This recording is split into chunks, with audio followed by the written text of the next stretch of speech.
जहाँ डाल डाल पर सोने की चिड़िया करती है बसेरा, ओ भारत देश है मेरा, ओ भारत देश है मेरा।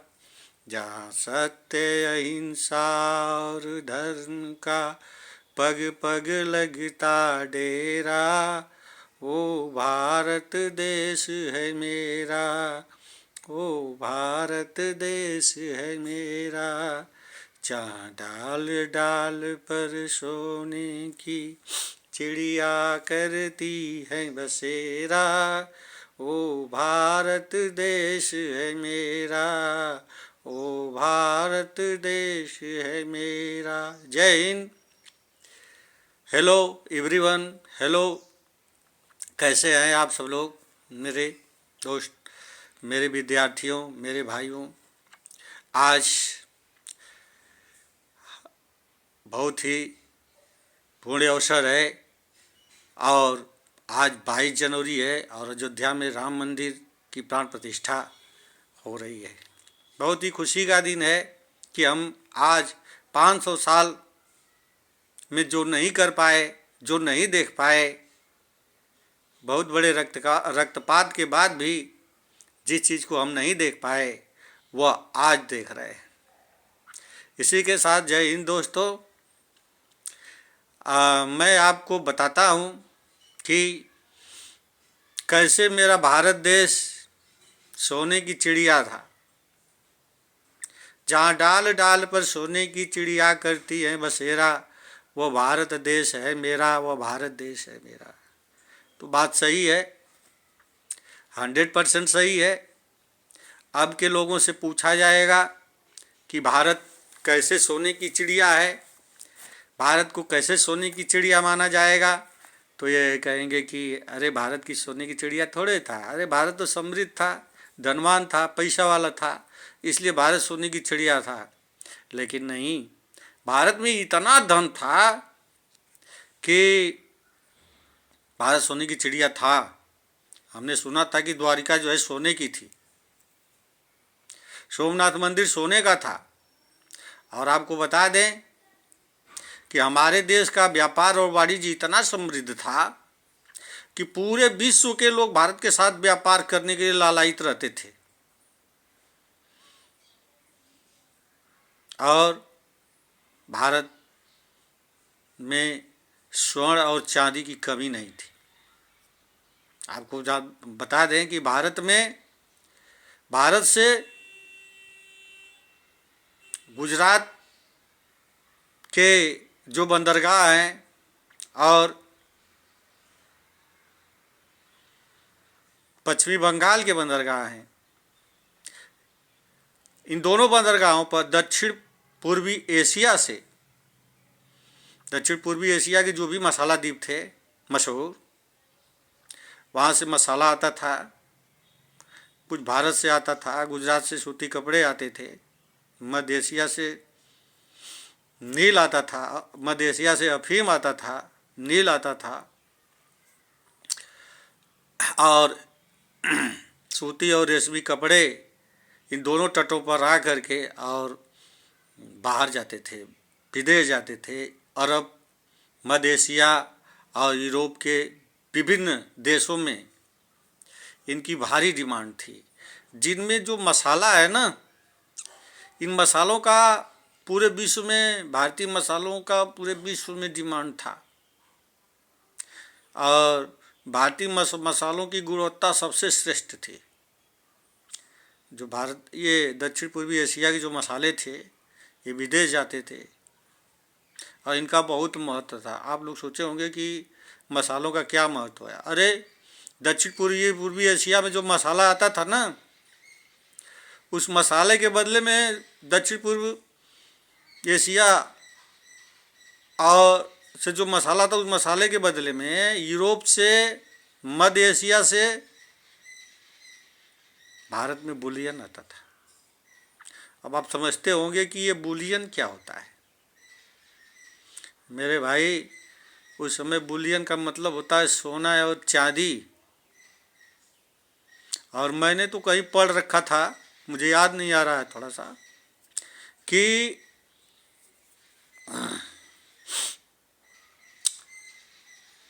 जितना मसाला जाता था मसाला के बराबर तौल करके भारत में बुलियन आता था।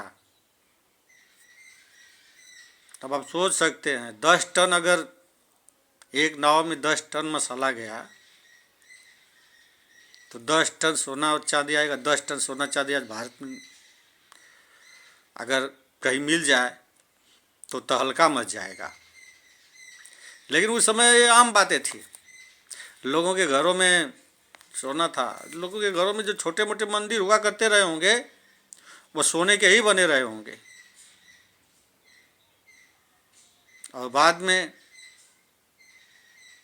एशियाई के मध्य एशियाई लुटेरों ने, यूरोप के लुटेरों ने हमारी धन संपदा को लूट लिया। हम भारत में सोने की चिड़िया के नाम से जाने जाते थे। हम भारतीय लोग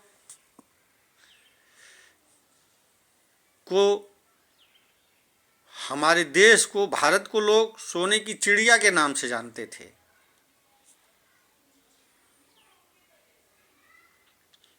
और लोग ख्वाबों में देखते थे कि हम, भारत जो व्यापारी थे यूरोप और मध्य एशिया के, ये लोग ख्वाबों में देखते थे कि हम भारत जाएंगे, भारत में व्यापार करेंगे तो अमीर आदमी बन जाएंगे।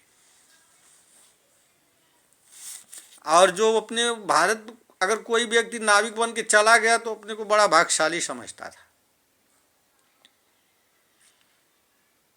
अब बंगाल की खाड़ी के बंदरगाहों से और मालाबार तट पर स्थित मसाला वगैरह से, जो है गुजरात के बंदरगाहों से, ये सब छोटे छोटे द्वीपों से जो भी माल विदेशों को जाता था, तो आप समझते होंगे वो कैसे जाता था, कैसे व्यापार होता था। वैसे तो व्यापार जो है, हमारा व्यापार हड़प्पा सभ्यता से था। हमारा व्यापार जो है बेबीलोन से, मेसोपोटामिया से हड़प्पा सभ्यता का व्यापार होता था।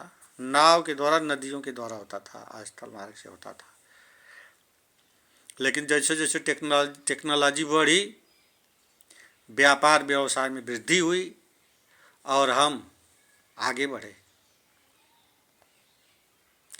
अब हमारे दिमाग में एक बात आती है, आप लोगों को भी आती होगी, कि भारत का व्यापार किन मार्गों से होता था।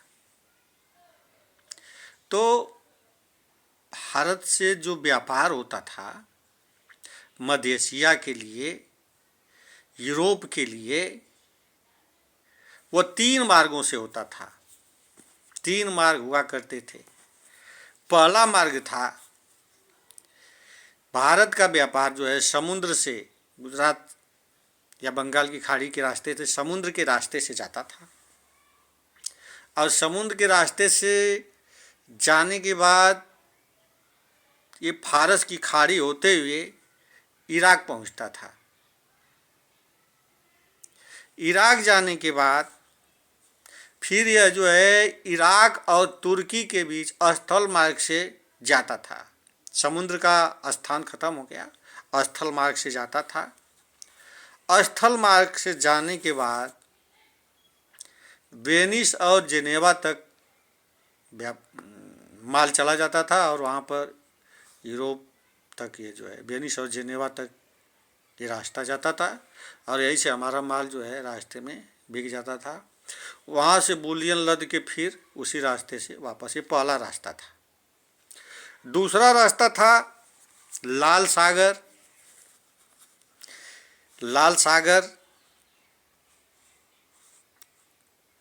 और के सहारे, लाल सागर से होते हुए मिस्र मार्ग के सिकंदरिया के स्थल मार्ग से होते हुए फिर बाल्टिक सागर से होते हुए वेनिस और जेनेवा को जाता था। और वहाँ से फिर बुलियन आता था, सोना चांदी लद के आता था वहाँ से। और तीसरा मार्ग था तीसरा मार्ग था भारत के उत्तर पश्चिमी सीमा प्रांत से होकर के जाता था। तीसरा मार्ग जो था ना, भारत के उत्तर पश्चिम सीमा प्रांत में जो दर्रे थे, प्राचीन काल में विदेशी आक्रांता भी इसी दर्रे से आए और लूट के गए। उसी मार्ग से, हमारा स्थल मार्ग से यह जो है व्यापार होता था। दर्रों के माध्यम से यह मध्य एशिया, रूस, फिर मध्य एशिया रूस के बाद वेनिस और जेनेवा को जो है हमारा रास्ता व्यापारिक मार्ग जाता था, और वहाँ से फिर बोलियन लद करके वापस आता था। एक सवाल उठता है कि यूरोपवासी इन मसालों का क्या करते थे। आप लोग जानते हैं कि यूरोप में जो मसाला था वो बहुत ही उपयोगी हुआ करता था, क्योंकि जाड़ों में बिना मसालों के गोश्त ज़्यादा दिन तक सुरक्षित नहीं रख सकते थे यूरोपवासी। और वो मसाला ही ऐसी चीज़ थी कि जो मांस का स्वाद बढ़ा देती थी और मांस को सुरक्षित रखने में मदद करती थी। और इसलिए भारतीय मसालों का बहुत ही डिमांड थी। यूरोप में ये भारतीय मसाले बहुत ही ऊंची कीमतों पर बिकते थे और व्यापार चल रहा था। भारत समृद्ध हो रहा था। विदेशी आक्रांताओं के मुगल वंश जो यहाँ पर आकर के बस गया, तो उन्होंने तो यहाँ का पैसा यहीं लगाया। भले वो चाहे बाबरी मस्जिद में बनाने में खर्च किया हो, चाहे कोई मस्जिद बनाने में खर्च किया हो, चाहे लाल किला बनाने में, चाहे ताजमहल बनाने में, लेकिन उसने जो है यहाँ का पैसा विदेश में नहीं ले गया। लेकिन बाद में यूरोप के जो लोग आए, व्यापारी बन के आए, ये मुगल वंश के लोग या मध्य एशिया की जो खुखार आक्रांता थे, कुछ लोग यहाँ बस गए और यहाँ का पैसा यहीं खर्च किए। लेकिन कुछ लोग यहाँ से सामान लूट करके, यहाँ से सोना चांदी, ऊँटे, गधों और घोड़ों पर लाद करके अपने देश को लेके चले गए। अहमद शाह अब्दाली, चंगेज खान, अब हम कितने खानों का नाम गिनाएं जो यहाँ रुके नहीं। यहाँ से धन सोना ये सब लूट करके वो मोहम्मद बिन क्या नाम है इसका, ये सभी जो है यहाँ से विदेशी आक्रांता लूट के चले गए। तो वो तो यहाँ से लूटे और चले गए, लेकिन यूरोप के लोग जो व्यापार वाणिज्य करने आते थे, जब उन्होंने यहाँ पर अपनी कोठियाँ बना ली, यहाँ पर राज्य स्थापित कर लिया, और फिर यहाँ से जो है उन्होंने एक नई क्रांति की शुरुआत की और भारत को धीरे धीरे करके लूटना शुरू किया। और भारत की जो भी भारत सोने का चिड़िया था, वह धीरे धीरे इसका सत्यानाश हो गया। अब यहाँ पर जगह जगह सूखा पड़ने लगा, मगर इसको कोई ध्यान नहीं देता था, क्योंकि ये विदेशी थे। इनको हम लोगों के प्रति कोई दया भाव, प्रेम व्यवहार, ये सब बातें हम लोगों के साथ नहीं होती थी। इसी के क्रम में तो आइए अपने मेन पॉइंट पर चलते हैं। भारत का व्यापार जो है 3 मार्गों से होता रहा था। 3 मार्ग से भारत का व्यापार 3 मार्गों से होता रहा था, लेकिन आखिर में यहाँ पे अड़चन कहाँ से आ गई कि यूरोपवासियों को समुद्र मार्ग से आना पड़ा। जो यूरोपवासी लाल सागर से, फारस की खाड़ी से होकर के आते थे और मध्य एशिया से भारत के दर्रों के मार्ग से होकर आते थे, उनका रास्ता किसने बंद कर दिया? तो उनका रास्ता जो है, मध्य एशियाई लोगों ने उनका रास्ता बंद कर दिया।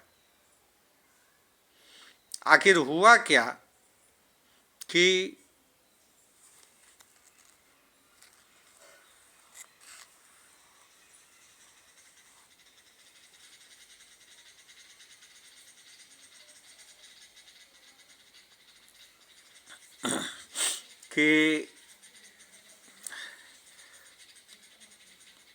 तुर्की जो इराक था, इसका कब्जा जो है तुर्की के ऊपर हो गया। कुतुस्तुनिया, तुर्की ने जो है कुतुस्तुनिया पर जो है अधिकार कर लिया मध्य एशिया के। और जो भारत का व्यापार जो होता था 3 रास्तों से, लाल सागर से, फारस की खाड़ी से और भारत का जो दर्रा था उससे जो व्यापार होता था, ये लास्ट में जो है तुर्की होकर के ही आगे बढ़ता था, वेनिस और जेनेवा को जाता था। लेकिन जब इसके ऊपर अधिकार कर लिया गया 1493 ईस्वी में, तो दिक्कत ये हो गया कि अरबियों ने, जो मध्य एशिया के अरबी लोग थे, अरबी, इन्होंने यूरोप वासियों को दक्षिण पूर्वी एशिया के व्यापार में हिस्सेदारी नहीं करने दी और उन्होंने रास्ता ब्लॉक कर दिया। उस रास्ते से यूरोपवासी अब दक्षिण पूर्व एशिया के माल पर कब्जा नहीं कर सकते थे, या उस रास्ते से यूरोपवासी दक्षिण पूर्वी एशिया के ऊपर अपना अधिकार नहीं कर सकते थे। परिणाम क्या हुआ? व्यापार उस समय मध्य एशिया का व्यापार जो दक्षिण पूर्वी एशिया से होता था, उस पर अरब वासियों का कब्जा हो गया। और जो यूरोप का व्यापार था, जो तुर्की के आगे का यूरोप का जो व्यापार था, उस पर जो है वेनिस और जेनेवा का अधिकार हो गया, जिसके कारण यूरोप के जितने भी कंट्री थी, सब जो है दक्षिण पूर्वी एशिया के व्यापार से वंचित हो गए। अब भारत को जो बुलियन आता था उसमें थोड़ा कमी हो गई। भारत से जो मसाला जाता था वो बहुत वेनिस और जेनेवा मध्य एशियाई के लोग जो है मनमाना ढंग से जो है यूरोप वासियों को बेचने लगे। बहुत सोना से भी महंगा जो है भारत का मसाला हो गया, खरीद से बाहर हो गया। पूरे यूरोप में जो नए स्थापित राज्य थे उनको बड़ी परेशानियों का सामना करना पड़ा। बिना गोश्त जो था, बिना तले ही, बिना मसालों के तले ही उनको खाना पड़ता था। बहुत बड़ी दिक्कत आ गई। इसलिए, और दूसरी बात, यूरोप में जो है पुनर्जागरण का काल, 15वीं शताब्दी में यूरोप में पुनर्जागरण की व्यवस्था शुरू हो गई थी। औद्योगिक पुनर्जागरण चालू हो गया था। यूरोप में औद्योगिक पुनर्जागरण चालू हो गया था, जिसके कारण वहाँ पर की जो सामानें थी उसको कहीं व्यापार और वाणिज्य में ले लगाने की जरूरत थी, बेचने की जरूरत थी। और सबसे बड़ी बात ये कि यूरोपवासी भारत को भूल नहीं पा रहे थे, भारत के मसाले को भूल नहीं पा रहे थे, परेशान थे। सोते बैठते उठते जागते उनको यही परेशानी थी, भारत के मसाले, भारत के मसाले। और इसके लिए वो बैठ नहीं सकते थे। वो सोच रहे थे कि कौन उपाय लगाएं कि भारत पहुंच जाए, कौन उपाय लगाएं कि भारत पहुंच जाए और भारत से हमारा संपर्क स्थापित हो जाए और हम भारत से अपना जो है व्यापार स्थापित कर सकें। तो यूरोप वासियों में सर्वप्रथम पुर्तगाल और पुर्तगाल अग्रणी था। भौगोलिक खोजों में पुर्तगाल का स्थान सर्वोपरि था। वहाँ के राजा थे प्रिंस हेनरी, जिन्हें द नेविगेटर के नाम से जाना जाता था, और उन्होंने अपने देश के कुछ लोगों को, कुछ नाविकों को जो बहुत उसमें रुचि रखते थे, देश के कुछ साहसी नागरिकों को जो उस क्षेत्र में बहुत रुचि रखते थे, उनको भेजने का विचार बनाया। और भौगोलिक खोजों में कुतुबनुमा का आविष्कार हो जाने के कारण अब समुद्र में रास्ता भटकने की ज़रूरत नहीं थी, उन्हें दिशा का ज्ञान हो गया था।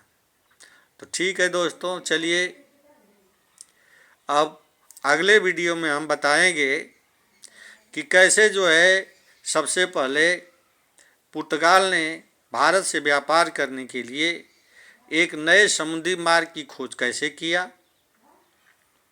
और दूसरी बात हम यह बताएंगे कि मध्य एशिया में जो व्यापार था अरबियों के द्वारा कैसे नियंत्रित किया जाता था। यूरोप में जो व्यापार था इतालियों के द्वारा कैसे नियंत्रित किया जाता था।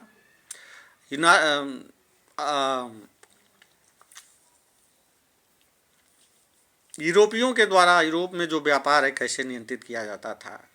कैसे जो है यूरोपवासियों का व्यापार दक्षिण पूर्वी एशिया के मालों से, भारत के मसालों से कट गया, भारत से उनका व्यापार कैसे कट गया। फिर कैसे जो है वो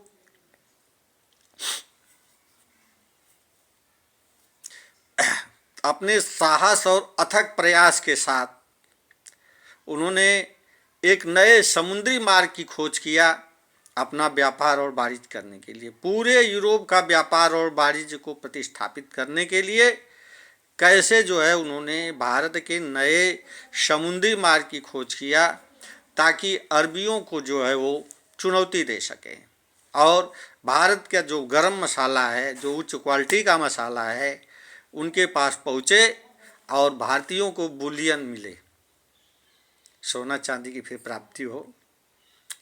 और भारत के पास तो आप समझ लीजिए कि सोना ही सोना था, उन्हीं का सोना था और वही लूट के चले गए। देखिए दोस्तों, और आगे हम ये बताएंगे कि भारत में व्यापार का जो प्रतिनिधित्व करता था, जो व्यापारी भारत में व्यापार का प्रतिनिधित्व करते थे, वो कौन से व्यापारी थे, वो कहाँ से माल लाते थे, किस किस बंदरगाह पर लाते थे, उसका क्या नाम था, कहाँ कहाँ वो व्यापार अपने माल को ले जाते थे, किस किस बंदरगाह से ले जाते थे, समुद्र में क्या क्या परेशानियाँ होती थी माल ले जाने में, और कौन कौन व्यापारी भारत आए, कब उन्होंने किस किस स्थानों पर अपनी कोठियाँ स्थापित की व्यापार और वाणिज्य के लिए, और उन्होंने किन किन भारत के राजाओं से संपर्क किया, भारत में उन्होंने कैसे अपना राज्य स्थापित किया। तो अगले वीडियो में जो है हम आपको ये सारी चीज़ें बताएंगे। तब तक लिए तैयार रहिएगा। जय हिंद।